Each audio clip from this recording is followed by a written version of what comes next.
할렐루야. 주님의 이름으로 환영합니다. 오늘은 성령 강림 후 23번째 주일입니다. 이 시간 하나님께 경건한 마음으로 예배 드리도록 하겠습니다.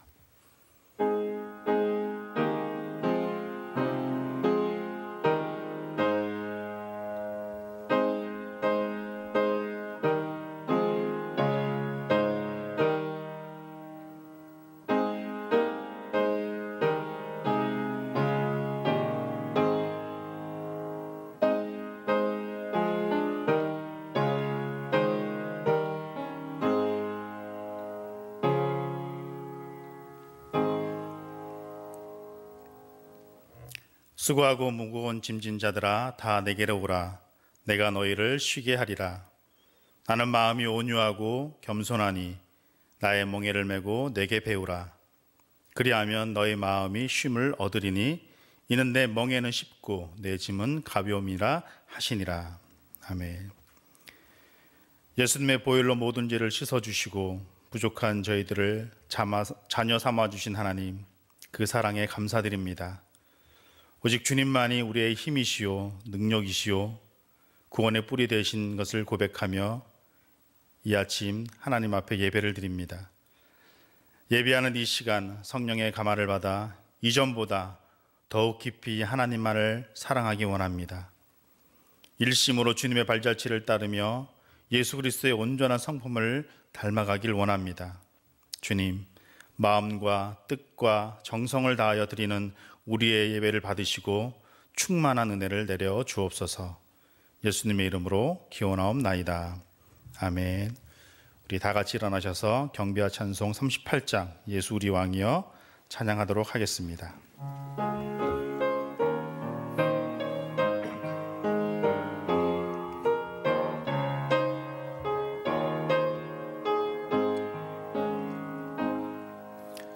예수 우리 왕이여 이곳에 오셔서 우리가 왕께 드리는 영광을 받아 주소서. 우리는 주님의 백성, 주님은 우리 왕이라. 왕이신 예수님 오셔서 좌정하사 다스리소서. 예수 우리 주시여 이곳에 오셔서 우리가 주께 드리는 찬양을 받아 주소서.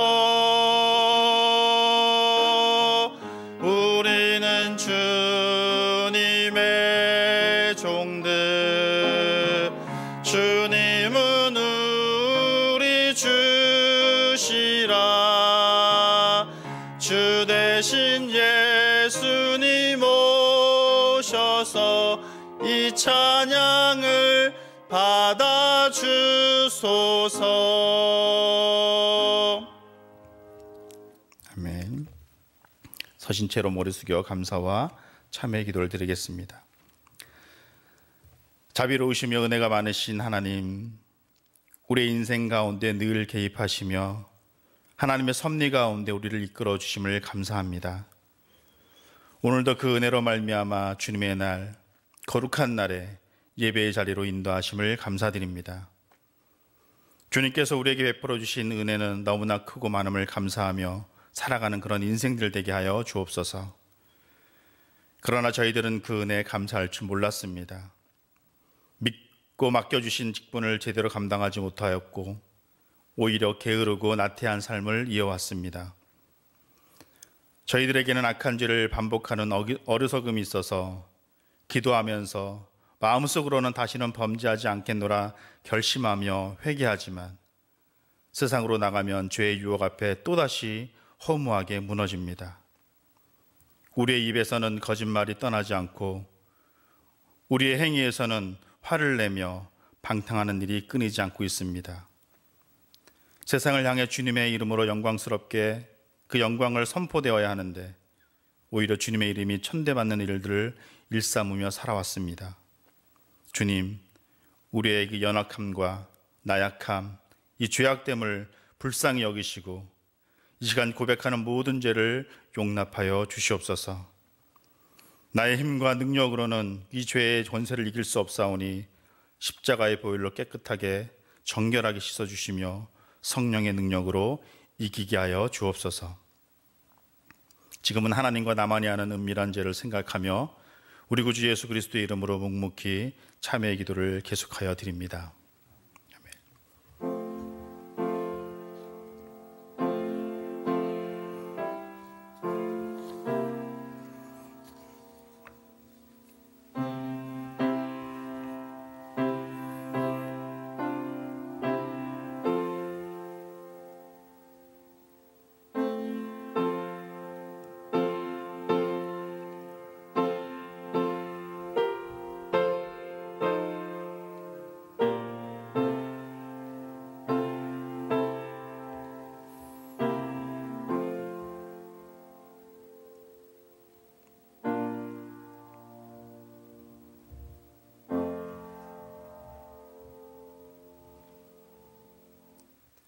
이제 그리스도 예수 안에 있는 자에게는 결코 정죄함이 없나니 이는 그리스도 예수 안에 있는 생명의 성령의 법이 죄와 사망의 법에서 너를 해방하였음이라.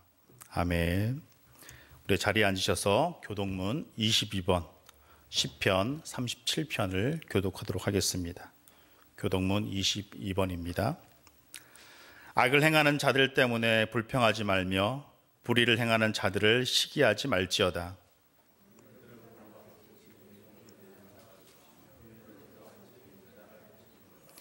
여호와를 의뢰하고 선을 행하라. 땅에 머무는 동안 그의 성실을 먹을거리로 삼을지어다.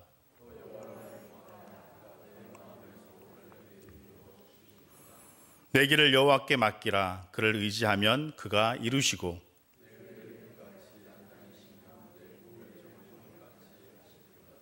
여호와 앞에 잠잠하고 참고 기다리라.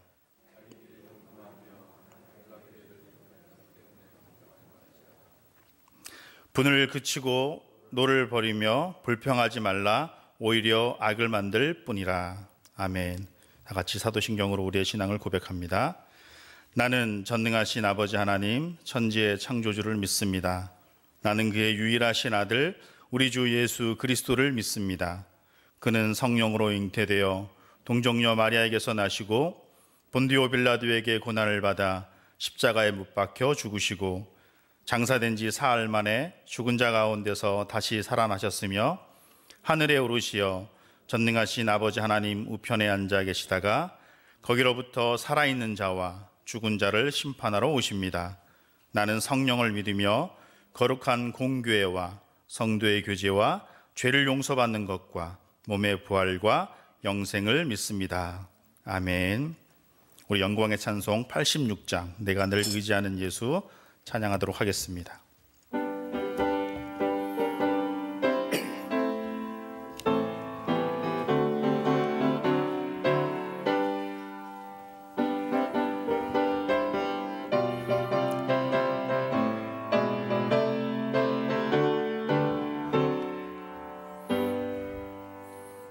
내가 늘 의지하는 예수 나의 상처 입은 심령을 불쌍하게 여기사 위로하여 주시니 미쁘신 나의 좋은 친구 내가 의지하는 예수 나의 사모하는 친구 나의 기도 들으사 응답하여 주시니 미쁘신 나의 좋은 친구 주의 손 의지하고 살 때 나를 해할 자가 없도다.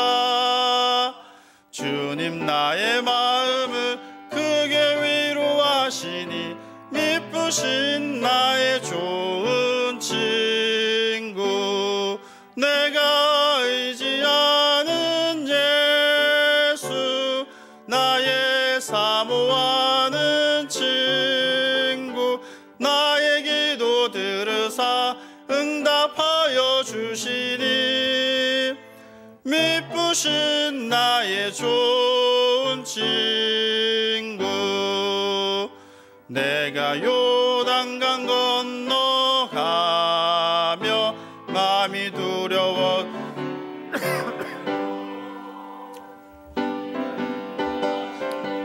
어찌 두려워할 미쁘신 나의 좋은 친구, 내가 의지하는 예수, 나의 사모하는 친구, 나의 기도 들으사 응답하여 주시니 미쁘신 나의 좋은 친구.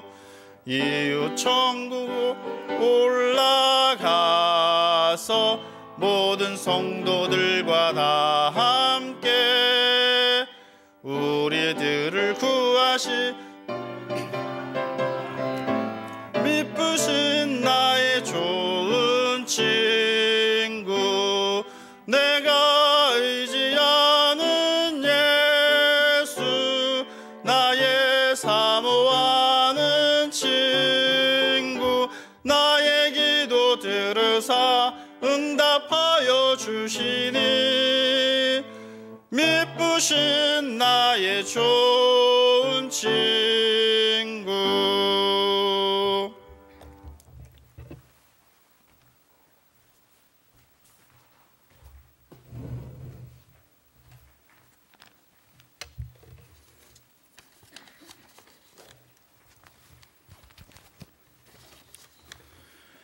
고맙고 감사하신 하나님 아버지,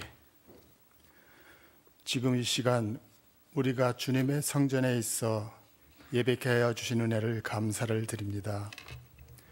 한 주간의 삶도 주님께서 함께하여 주시어 삶의 복된 의미를 느끼게 됨이 모두 하나님의 은혜인데도 불구하고 한치 앞을 볼 수 없는 근시안적인 삶으로 인해 하나님의 존재조차 부인하지 않았나 생각해 볼 때 우리의 삶은 회개할 것만 가득한 나약함을 시인하게 됩니다.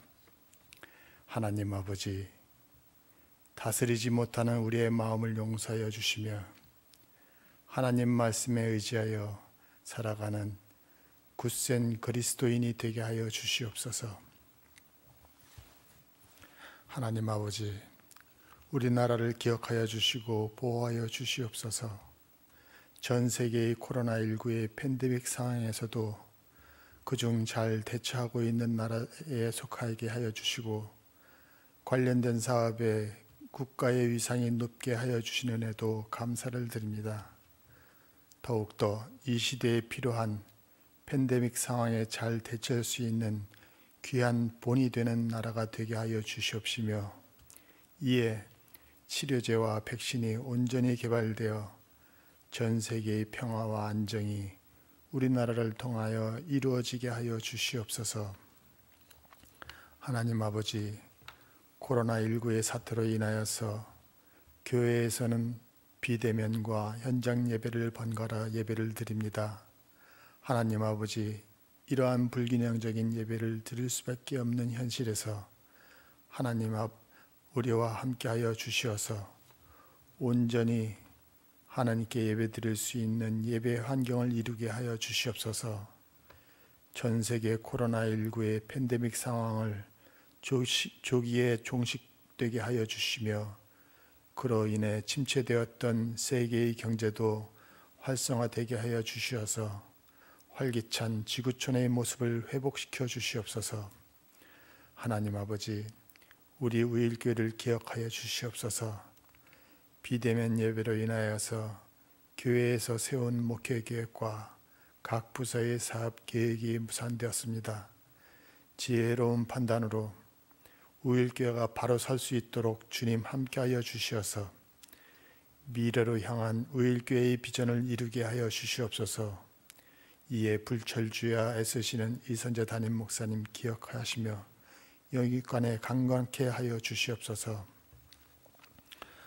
이 시간도 병마와 싸는 환우들과도 함께하여 주시어서 아팠던 환부가 하나님의 은혜로 다 나음의 역사를 이루게 하여 주시며 환우의 완치의 기쁨을 하나님께 영광 돌리는 귀한 일들이 있게 하여 주시며 연로하여 교회에 출석치 못한 성도들에게도 귀한 은혜 내려주시어서 하나님의 은혜를 가슴에서 느낄 수 있는 귀한 시간 되게 하여 주시옵소서.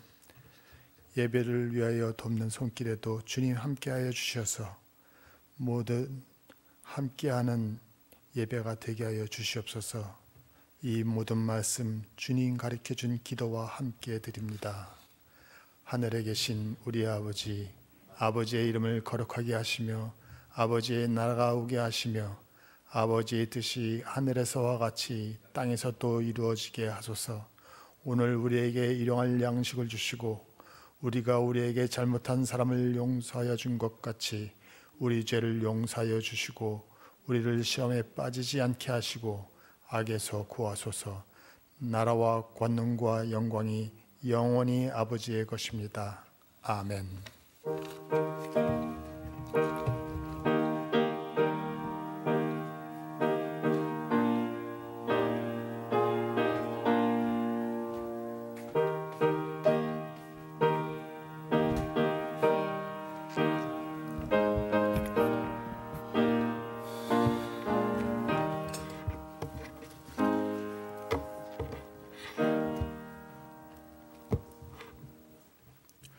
오늘 우리에게 주신 하나님의 말씀은 에베소서 2장 14절부터 19절입니다. 우리 다 같이 일어나서 하나님의 말씀 경청합니다.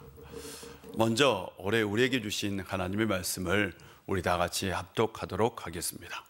예수는 지혜와 키가 자라가며 하나님과 사람 앞에 더욱 사랑스러워 가시더라. 아멘. 오늘 우리에게 주신 하나님의 말씀입니다.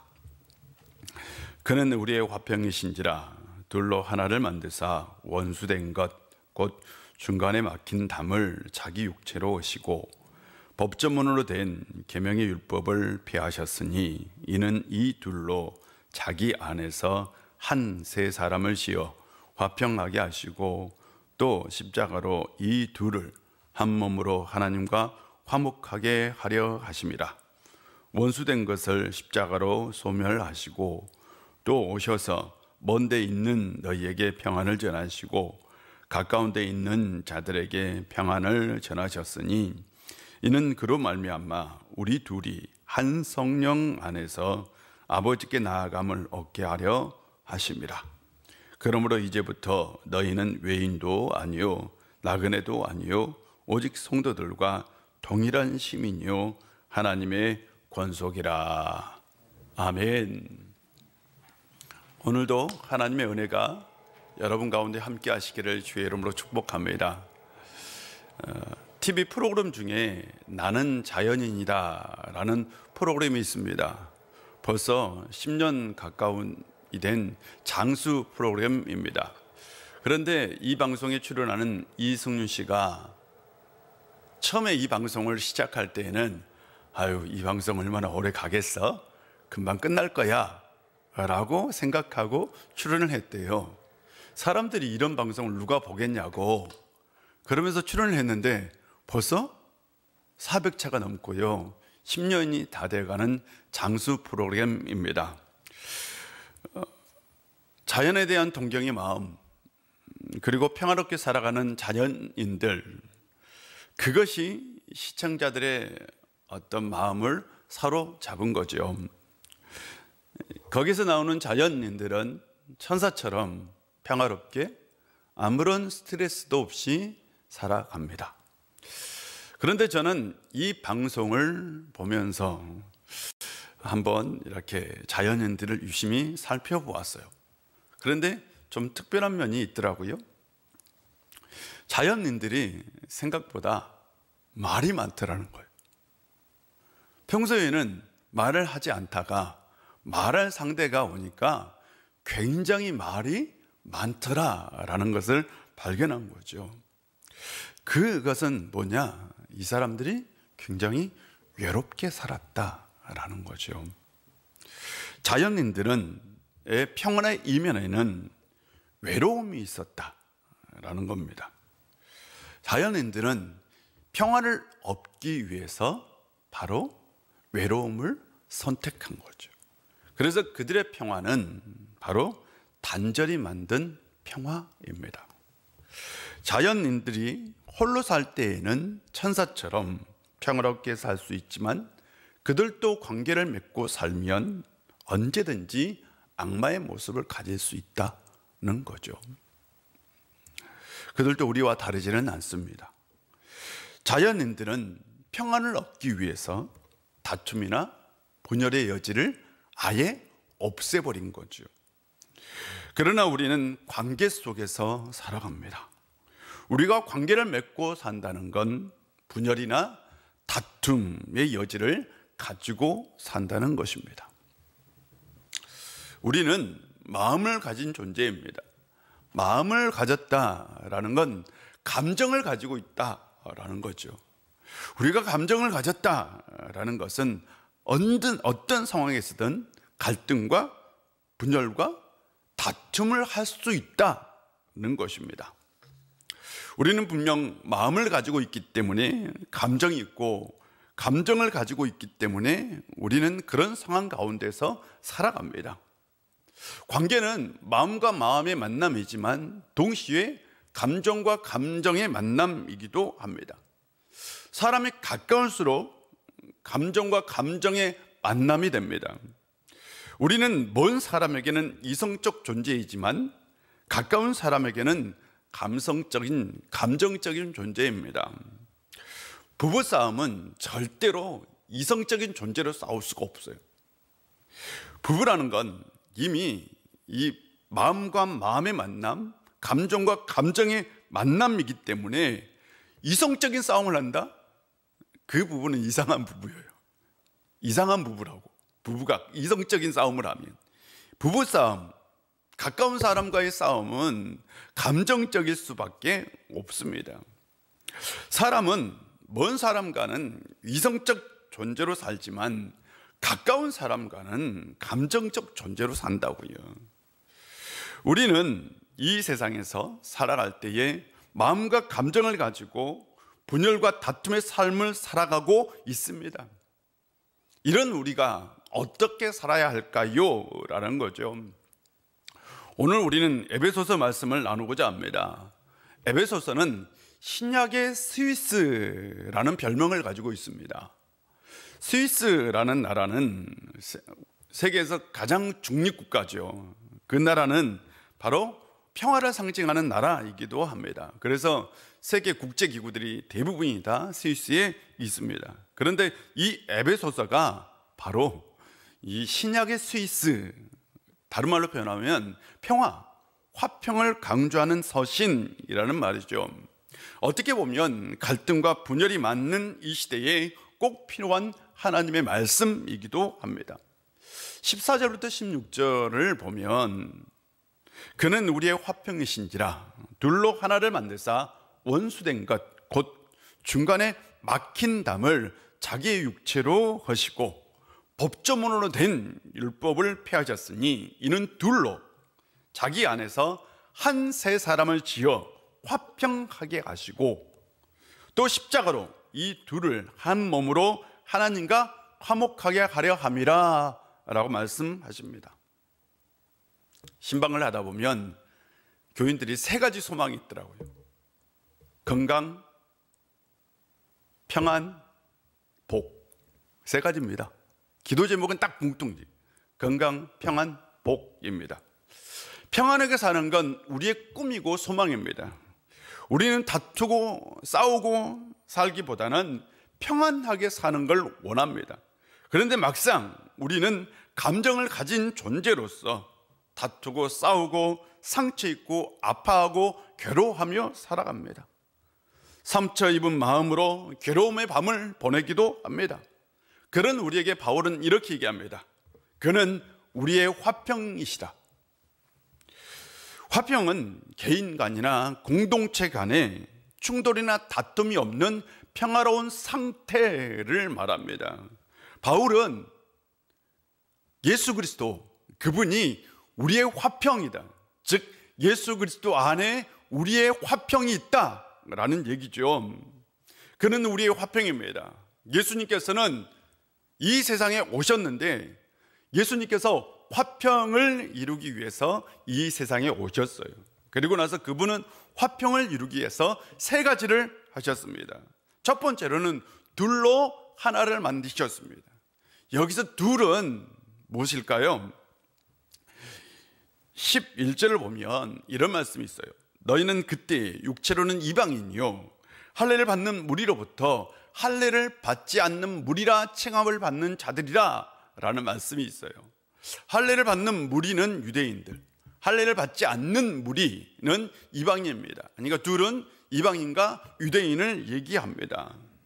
초대교회가 많은 문제를 가지고 있었는데 그 중에 가장 심각한 문제는 바로 유대인과 이방인의 갈등 문제였습니다. 바울이 1차 전도, 2차 전도, 3차 전도 여행을 하면서 유대인들만 전도한 것이 아니라 이방인들에게도 복음을 전했어요. 이방인들이 교회 안에 들어왔어요. 와, 기적이지요. 이방인이 예수님을 영접하고 하나님의 자녀가 된 건 기적 중에 기적입니다. 그런데 그 이방인들이 들어옴으로 해결해야 할 문제가 생겨난 거예요. 그들을 어떻게 받아들여야 할지 문제입니다. 이게 단순한 문제는 아닙니다. 원래 유대인과 이방인은 같이 한 자리에서 식사도 하지 않는 사람들이에요. 로마 백부장이다 할지라도 절대로 유대인들과 식사를 할 수 없었어요. 유대인들은 굉장히 강한 선민의식을 가지고 있었습니다. 이건 로마 당국도 인정을 했어요. 그래서 로마가 통치하는 나라 중에서 가장 자치권이 강한 나라는 유대였습니다. 왜? 그만큼 선민의식이 강했기 때문입니다. 그런 유대인들에게 이방인들이 들어왔다고요. 상상해 보세요. 이방인들을 완전히 배척하는 사람들에게 이방인들이 들어왔다니까요. 받아들일 수 있을까요? 바울이 1차 전도여행을 끝나고 안디옥에 도착했을 때에 이 바울과 바나바 이쪽 무릎과 그 다음에 교인들 간에 싸움이 일어났어요. 싸움. 어떤 싸움이냐? 모세의 법대로 모세의 법대로 할례를 받아야만 구원을 받을 수 있다. 이게 유대인들의 주장입니다. 모세의 법대로 반드시 할례를 받아야 된다. 그래 구원을 얻을 수 있다라고 주장을 합니다. 예를 들면 이런 거예요.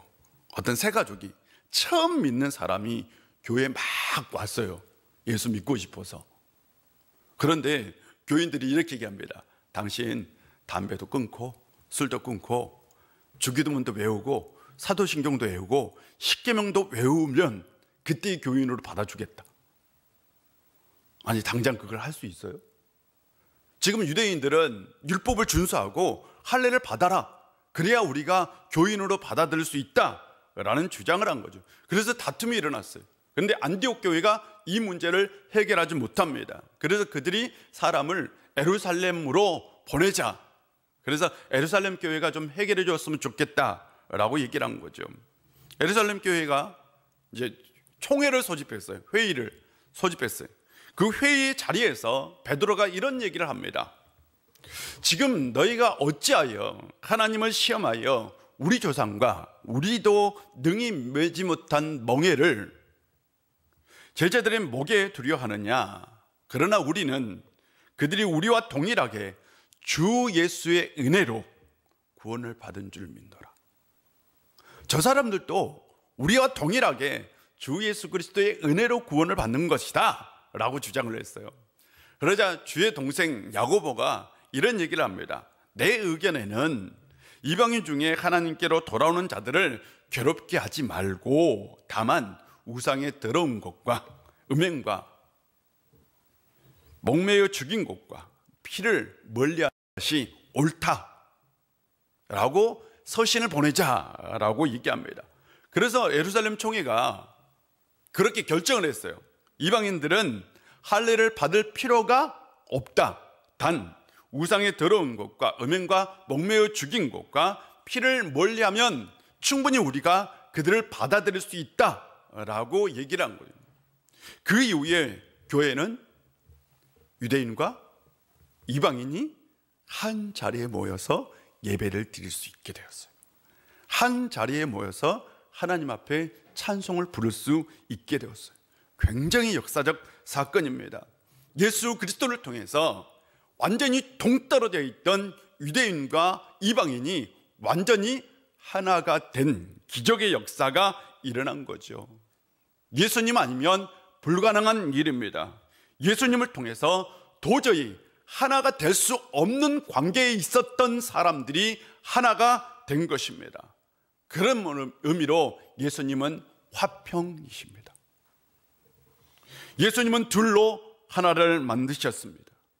예수님 안에는 둘로 하나를 만드는 이 둘이 완전히 다른 둘이 하나가 되는 놀라운 능력이 담겨 있다라는 거죠. 여러분이 이미 이 경험을 했고요. 여러분 안에 이 놀라운 신비의 능력이 담겨 있습니다. 우리가 불행하게 사는 건 관계 속에서는 갈등, 싸움, 다툼 때문입니다. 우리의 힘과 의지로 해결이 안 되는 것들입니다. 부부의 갈등, 자녀와의 갈등, 시어머니와 갈등, 직장 동료와의 갈등 위에 예수 그리스도의 십자가의 평안, 예수 그리스도의 평안의 능력을 세우십시오. 나의 능력이 아닌 예수 그리스도의 능력을 세우십시오. 예수님은 우리의 화평입니다. 예수님을 통해서 여러분의 인생 가운데 평화의 기적이 반드시 일어날 줄로 믿습니다. 두 번째로는 예수님은 원수된 것, 곧 중간에 막힌 담을 자기의 육체로 허셨다라고 얘기합니다. 서독과 동독이 1989년 11월 9일 날 서독과 동독이 통일이 됐어요. 중간에 이 장벽이 무너졌어요. 완전히 세계적인 사건이죠. 그러나 그보다 더 크게 분단의 장벽이 무너진 세계사적인 사건이 있었습니다. 바로 2000년 전 예루살렘 골고다 언덕에서 예수님께서 십자가를 질 때입니다. 그때에 두 개의 분단의 장벽이 무너지고 완전히 새로운 역사가 일어났습니다. 첫 번째 장벽은 하나님과 인간 사이에 있는 장벽입니다. 하나님과 인간 사이에 가로막는 장벽, 원수가 된 장벽이 있었어요. 그건 죄로 인하여 생긴 장벽입니다. 그런데 예수님께서 십자가에서 속죄의 제물이 되셔서 그 장벽을 자기 육체로 허려버렸어요. 그러고 나서 우리는 하나님께로 마음대로 나갈 수 있는 존재가 되었습니다. 두 번째로는 인간과 인간 사이에 장벽이 있었어요. 인류는 다양한 문제로 인하여 서로 나누고 다투고 살고 있었습니다. 대표적인 게 이방인의 장벽과 유대인들 사이에 있는 벽이었던 거죠. 이 장벽이 예수 그리스도를 통해서 완전히 무너졌습니다. 예수님은 십자가로 자기의 육체로 수평적인 평안 그리고 수직적인 평안, 이 두 개를 동시에 이루셨습니다. 예수님은 자신의 육체로 원수된 것, 중간에 막힌 담을 완전히 헐어버리셨습니다. 그러나 지금 세계는, 지금 우리는 인종차별주의, 개인주의, 그리고 계급주의로 여전히 분열과 다툼과 갈등 가운데 살아가고 있습니다. 이런 문제들은 우리에게 많은 고통과 아픔을 안겨주고 있습니다. 예수님께서 자기 육체로 십자가로 소멸해 버린 것을 사람들은 이 구시대적 유물을 가지고 여전히 붙들고 살아가고 있는 겁니다. 예수님은 십자가로 자기 육체로 신분의 차별, 소득의 차별, 인종의 차별을 완전히 헐어버렸어요. 그런데 사람들은 여전히 그걸 붙들고 살아가고 있다고요. 예수님을 잘 믿는 흑인 남자가 있었어요. 근데 그가 사는 동네 바로 옆에 좀 떨어지는 곳에 백인 교회가 있었는데 아주 화려하게 잘 지은 교회였어요. 주일만 되면 그냥 뷰티나는 사람들이 고급 승용차를 타고 화려한 예배당에서 예배를 드린 거죠. 그는 그 사람들이 부러웠어요. 굉장히 부러웠어요. 나도 저곳에서 예배 한번 드려봤으면 좋겠다라는 생각을 가졌어요. 그러면서 하나님께 기도했습니다. 주님, 제가 소원이 하나 있습니다. 제 소원은 저 예배당에서 저 사람들과 한번 예배를 드려보고 싶습니다 라는 소원이었어요. 그걸 계속해서 하나님께 기도했어요. 어느 날 주의 음성이 들려왔어요. 주님의 음성이, 애야, 나도 아직 그 교회에 못 들어가 봤어 라는 음성이 들린 거예요. 예수님은 자기 육체로 모든 참을 허물었습니다. 그러나 사람들은 여전히 분단의 장벽을 쌓고 살아가고 있습니다. 현대사회에서 가장 중요한 건 인권의 존중입니다. 어린아이도 인격이 있으며 반드시 존중받아야 합니다. 인권보호는 매우 중요합니다. 그런 의미에서 인간관계에서 경계의 담은 필요합니다. 왜냐하면 경계의 담은 내 자신을 보호하는 장치입니다. 경계의 담이 없어지는 건 나를 보호하는 장치가 없어지는 것이죠. 그래서 우리는 자신을 보호하는 본능을 가지고 있기 때문에 경계의 담을 없애는 걸 굉장히 두려워합니다. 그래서 될 수 있는 대로 인간은 늘 경계의 담을 더 높이 쌓으려고 해요. 또 쌓고 또 쌓고 또 쌓으려고 합니다. 그러나 우리는 분명히 구별할 줄 알아야 합니다. 경계의 담을 구별할 줄 알아야 돼요. 나를 보호하고 내 인격을 보호하는 경계의 담은 분명히 필요합니다. 그러나 관계를 무너뜨리고 나를 파괴하는 담이 있어요. 그건 허물어야 합니다. 대표적인 게 불신의 담입니다. 우리를 파괴하고 관계를 무너뜨리는 불신의 담은 무엇이 있을까요? 죄의 담이 있어요. 사람이 혼자 살면 죄를 짓지 않습니다. 죄는 관계적인 겁니다. 죄는 관계 속에서 불신의 담을 만듭니다. 죄를 지으면 지을수록 불신의 담은 더욱더 높아져요. 부부관계에 있어서도, 가족관계에 있어도, 어떤 관계 속에서든 죄가 스며들 때 그때 불신의 담은 높아지는 거예요. 둘째로 속임의 담이 있습니다. 예를 들어서 가족에게 거짓말하고 친구에게 거짓말해서 속였다고 합시다. 틀림없이 그건 불신의 담을 만들 수밖에 없습니다. 세 번째는 폭력의 담이 있습니다. 폭력은 다양합니다. 육체적인 폭력도 있고 언어의 폭력도 있고 유괴에 의한 폭력도 있습니다. 폭력은 뭐예요? 상대를 존중하지 않는 거죠. 이것도 불신을 만듭니다. 죄의 담, 속임의 담, 폭력의 담, 이런 것들은 불신을 가져오는 담입니다. 우리를 파괴하고 우리 자신을 파괴할 뿐만 아니라 관계를 파괴하는 담이기 때문에 이런 담들은 우리 안에서 무너져야 합니다. 예수님은 인간관계 속에서 불신의 담을 높이는 것들을 자기의 육체로 헐어버렸어요. 십자가로 이것을 무너뜨렸습니다. 우리는 관계 속에서 불신의 담을 쌓는 모든 것들을 무너뜨려야 합니다. 그리고 진정 평안을 이루는 사람들이 되어야 합니다. 가정 안에서, 교회 안에서, 일터에서 불신의 담을 무너뜨려 버리고 평안을 이루는 성도님들 되시기를 주의 이름으로 축복합니다. 셋째로는 복저문으로 된 계명의 율법을 폐하셨습니다. 유대인들에게 율법은 생명이에요.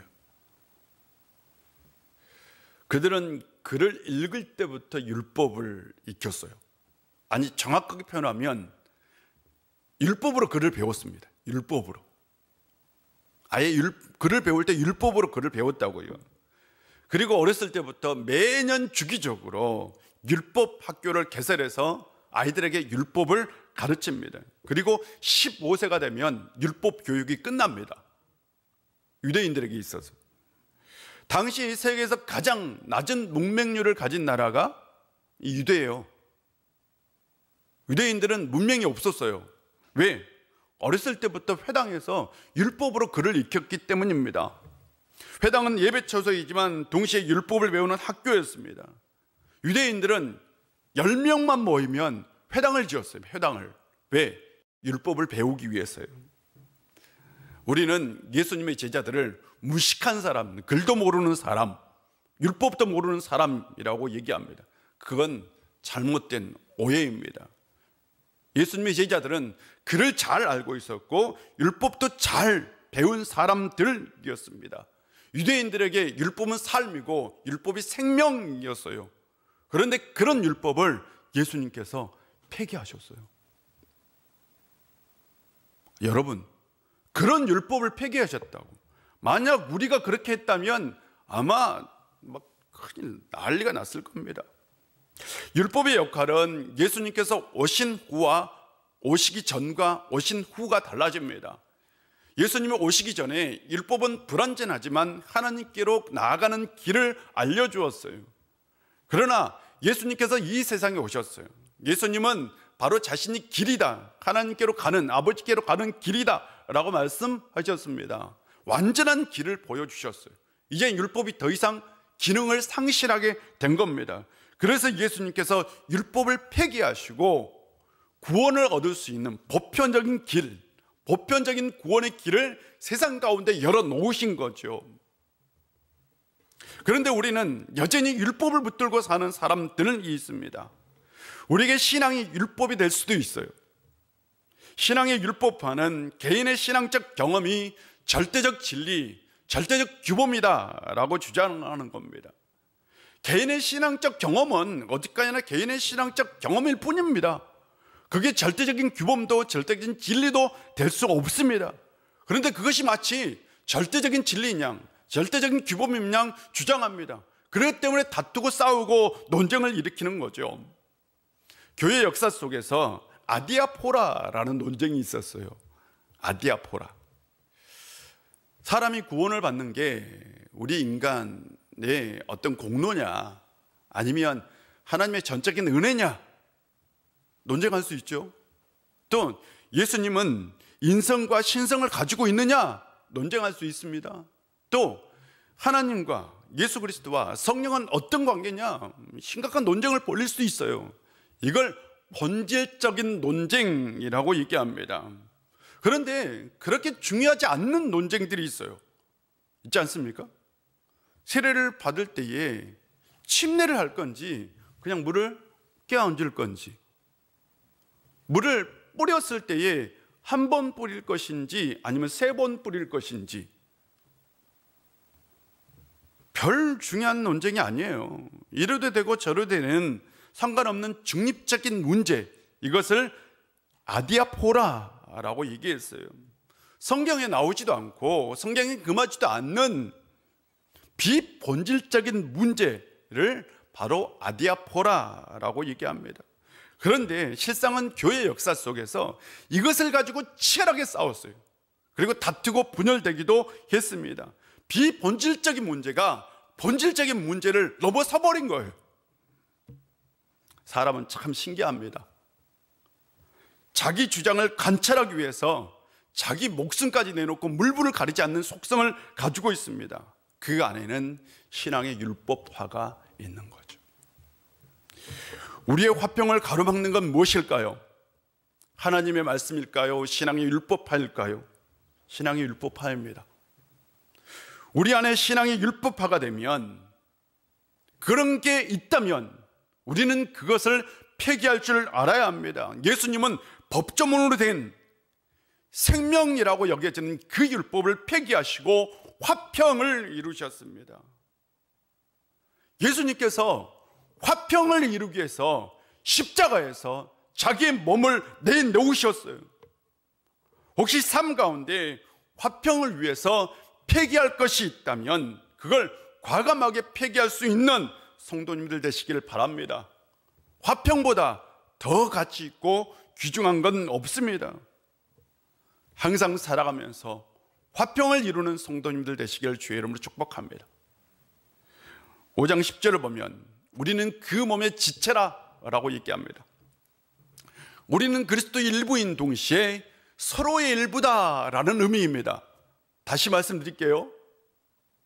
우리는 그의 몸의 일부다, 그 몸의 지체다라는 얘기는 우리가 예수 그리스도의 일부인 동시에 우리는 서로가 서로의 일부가 되는다라는 얘기죠. 우리가 서로의 일부가 되었다라는 그 말은 우리가 화평을 이루며 살아야 할 이유를 말하고 있는 겁니다. 메이어라는 납비가 있었어요. 아주 설교를 잘하는 유명한 납비였어요. 그는 금요일 밤만 되면 회당에서 아주 멋있는 이렇게 사람들을 감동시키는 설교를 했어요. 사람들이 그 설교를 들으려고 막 몰려들었어요. 이 설교를 유독이 좋아하는 한 여인이 있었어요. 다른 여인들은 금요일 밤이 되면 다음날 안식일 음식을 준비해야 합니다. 그래서 이 납비의 설교를 들을 수 없었는데 이 여인은 이 메이어 설교를 너무나 좋아한 거예요. 그래서 음식 준비를 하지 않고 회당 가서 설교를 들은 거예요. 근데 그날 메이 설교, 이 납비가 설교를 아주 길게 했어요. 길게. 밤이 늦은 거죠. 남편이 집 앞에 기다리고 있었어요. 남편이 화를 냅니다. 아니, 음식도 준비하지 않고, 안식일 음식 많이 준비해야 되잖아요. 하루 먹을 걸. 음식도 준비하지 않고 어디를 그렇게 쏘다니냐고 화를 냈어요. 여진이 대답합니다. 회당 가서 메이어 납비님의 설교를 듣고 오는 길이라고. 그래서 남편이 이렇게 얘기합니다. 그 납비의 얼굴에 침을 뱉기 전에는 집에 들어올 생각도 하지 말라고. 쫓겨났어요. 쫓아냈어요. 부인이 친구 집에 머물면서 남편과 별거를 하게 되었어요. 근데 이 소식을 메이어 이 납비가 들었어요. 그리고 자기가 설교를 길게 해서 가정의 평화를 깨뜨렸다라는 것에 몹시 후회했어요. 그리고 그는 그 여인을 불렀어요. 여인을 불러서 자기가 눈이 아프다고, 이 눈이 아플 때에 이 타인의 타액이 들어가면 눈이 낫는다고, 자기 눈에 좀 침을 뱉어달라고, 자기 눈에. 그래서 그 여인이 침을 뱉었어요. 납비 얼굴에다가 침을 뱉었어요. 이제 지금 집에 돌아갈 수 있는 거죠. 납비 제자들이 물었어요. 선생님, 아니 덕망이 높으신 분이 어찌 감히 여자가 얼굴에 침을 뱉는 걸 허락하십니까? 맞잖아요. 어떻게 여자가 침을 뱉는 걸 허락하냐고. 그래서 납비가 이렇게 대답합니다. 가정의 평화를 되찾기 위해서는 나는 그보다 더한 일도 할 수 있다. 그것보다 더한 일도 할 수 있다. 평화를 위해서는. 우리는 화평을 위해서 우리의 자존심을 버릴 수 있을까요? 내 감정, 내 자존심, 이걸 버릴 수 있을까요? 본질적인 것의 일치를, 비본질적인 것의 자유를, 모든 것의 사랑을, 교사의 근원입니다. 근원. 교회의 역사 속의 근원. 본질적인 것에는 일치, 비본질적인 것에는 자유, 모든 것의 사랑을. 우리가 비본질적인 것에 진정한 자유할 수 있다면 우리의 신앙은 훨씬 더 역동적인 어떤 역사가 일어날 겁니다. 세상 살아갈 때에 중요한 것이 있고 덜 중요한 것이 있어요. 우리는 덜 중요한 것에 자유를 가지고 또한 그것을 폐기하며 헐어버리고 포기할 줄 알아야 합니다.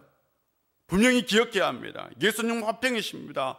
화평을 위해서 십자가를 지셨어요. 화평을 위해 자기 목숨을 내놓으셨습니다. 화평은 이처럼 엄청난 것입니다. 화평을 위해 율법도 폐하셨습니다. 화평은 그분의 꿈이고 그분의 비전이었습니다. 예수님은 교회가 화평의 공동체가 되기를 소망하셨습니다. 예수님은 여러분의 인생이, 여러분의 가정이 화평의 공동체, 화평의 인생이 되기를 소망하십니다. 화평은 십자가를 지신 목적입니다. 성령의 생각은 생명과 화평입니다. 하나님의 나라는 성령 안에서 의와 화평과 기쁨입니다. 화평은 인간관계를 위한 목적입니다. 화평은 모든 문제를 해결할 수 있는 기초입니다. 화평은 우리의 마음을 보호하고 마음의 역사하는 것입니다. 우리는 복음의 정체성을 지키는 일과 세상에서 살아가는 일에 늘 고민을 가지고 있습니다.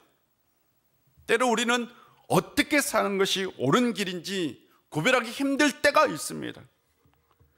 어떻게 살아야 할지 모를 때가 있어요. 어떻게 살면 좋지?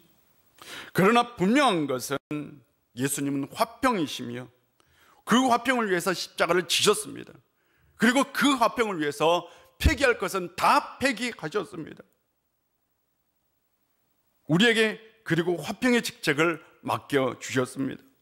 우리가 무엇을 하든 어떤 일을 하든 화평을 이루는 사람이 되어야 한다는 사실을 우리는 기억해야 합니다. 한 주간 예수님처럼 화평을 이루며 살아가는 성도님들 되시기를 바랍니다.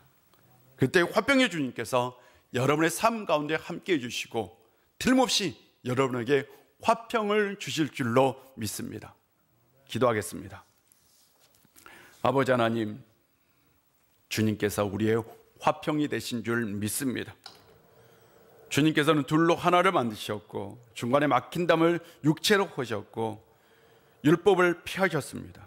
다 우리의 화평을 이루기 위해서였습니다. 아버지 하나님, 이제 우리가 화평을 이루는 직책을 가지고 이 세상 속에서 살게 하여 주시옵소서.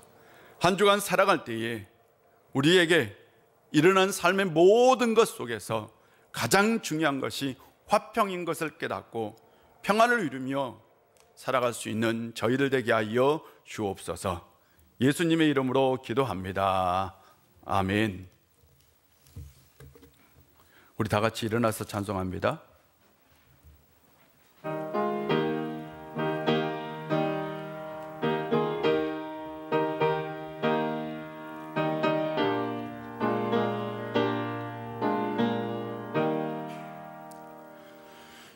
주님 주실 화평 믿음 얻기 위해 너는 정성껏 기도했나. 주의 제단 앞에 모두 바치기 전 복을 받을 줄 생각하라. 주의 제단에 산제사 드린 후에 주 내 맘을 주장하니 주의 뜻을 따라 그와 동행하면 영생 복날을 누리겠네. 주의 밝은 빛에 항상 활동하면 선한 사업을 힘쓰겠나. 주의 이르려면 주의 뜻을 따라 너의 모든 것 희생하라. 주의 제단에 산제사 드린 후에 주 내 맘을 주장하니 주의 뜻을 따라 그와 동행하면 영생 복락을 누리겠네. 주의 제단 앞에 모두 바친 후에 주와 온전히 사귀겠네. 주님 주신 또한 그의 사랑 어찌 말로 다 형용하리. 주의 제단에 산제사 드린 후에 주 내 맘을 주장하니 주의 뜻을 따라 그와 동행하면 영생 복락을 누리겠네.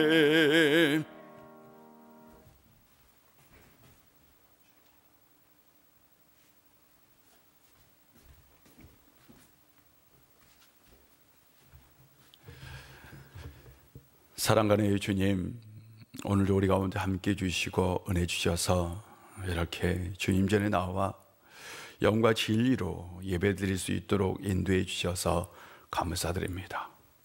우리에게 주신 말씀 기억하고 한 주간 살아갈 수 있도록 우리의 심령 가운데 성령으로 역사하여 주옵소서. 또한 오늘 우리가 들었던 하나님의 말씀 잊지 않게 하시고 실천의 삶을 살게 하여 주옵소서. 이 시간 한 주간 주신 은혜에 감사해서 주님 앞에 빈손으로 나오지 아니하고 마음과 뜻과 정성을 모아 예물을 가지고 주님 앞에 나와싸우니 받아주시고 호명하여 주시고 드리는 손길마다 하늘의 신령한 복으로 땅의 기름진 복으로 채워 주옵소서. 우리가 삶의 여러 가지 형편 속에서도 하나님의 것으로 구별하여 11조 감사, 성교 비전, 장학 비전 등 여러 가지 헌금을 주님 앞에 드렸사오니 이 예물을 통해서 우리 우유교회가 다시 회복되는 역사 있게 하여 주옵소서. 아버지 하나님, 생명을 살리고 생명을 세우는 교회 되게 하여 주시고 또한 맡겨진 사명 잘 감당할 수 있는 교회 되게 하여 주옵소서. 우리 우일의 권속들 한 주간 살아갈 때에 하나님께서 지켜주시고 보호해 주시고 하는 손길 위에, 일하는 손길 위에 하나님께서 함께하여 하는 그 일마다 형통한 역사가 있게 하여 주시고 기도의 제목이 이루어지게 하여 주시고 소망하는 것들이 현실이 될 수 있도록 역사하여 주옵소서. 이 은혜가 이 예배에 함께하지 못한 이들에게도 함께하여 주옵소서. 예수님의 이름으로 봉헌 기도 드립니다. 아멘.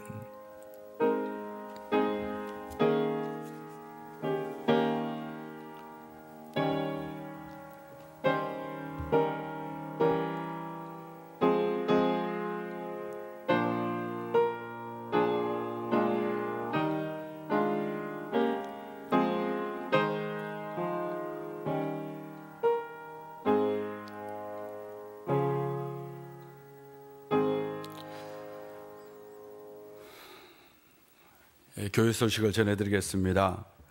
오늘 오후 찬양 예배 딱 한 번 있는데요, 남성교회 여전도의 헌신 예배로 드리겠습니다. 점심 식사는 없습니다. 다음 주일날 추수감사절 예배가 있습니다. 원래 우리가 첫 주에 드리는데 올해는 코로나 때문에 셋째 주로 옮겼습니다.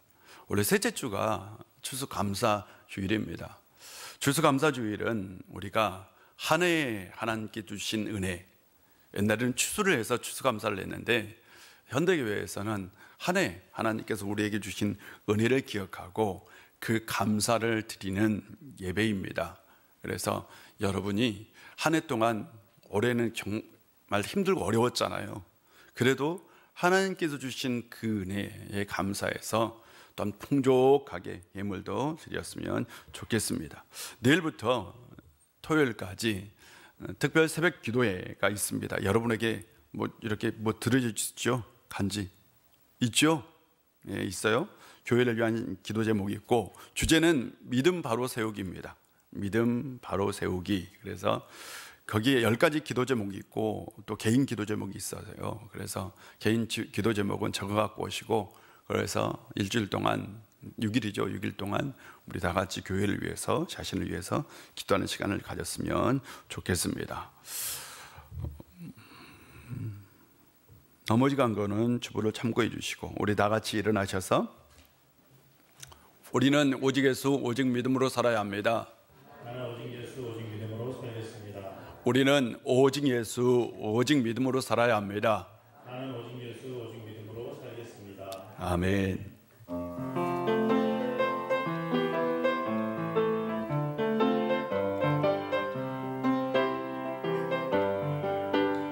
너는 담장 너머로 뻗은 나무 가지에 푸른 열매처럼 하나님의 귀한 축복이 삶에 가득히 넘쳐날 거야. 는 어떤 시련이 와도 능히 이겨낼 강한 발이 있어. 전능하신 하나님께서 너와 언제나 함께 가시니 하나님의 사랑, 아름다운 하나님의 사랑, 나는 널 위해 기도하며 내 길을 축복할 거야. 너는 하나님의 선물, 사랑스러운 하나님의 열매, 주의 품에 꽃 피울 나무가 되어줘.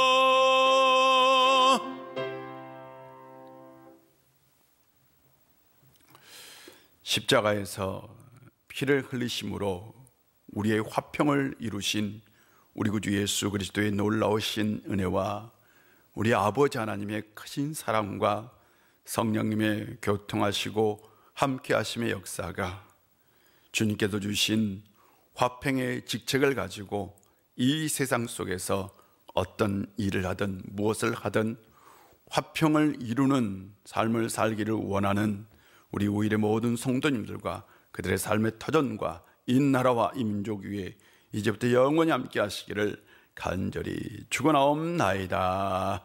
아멘.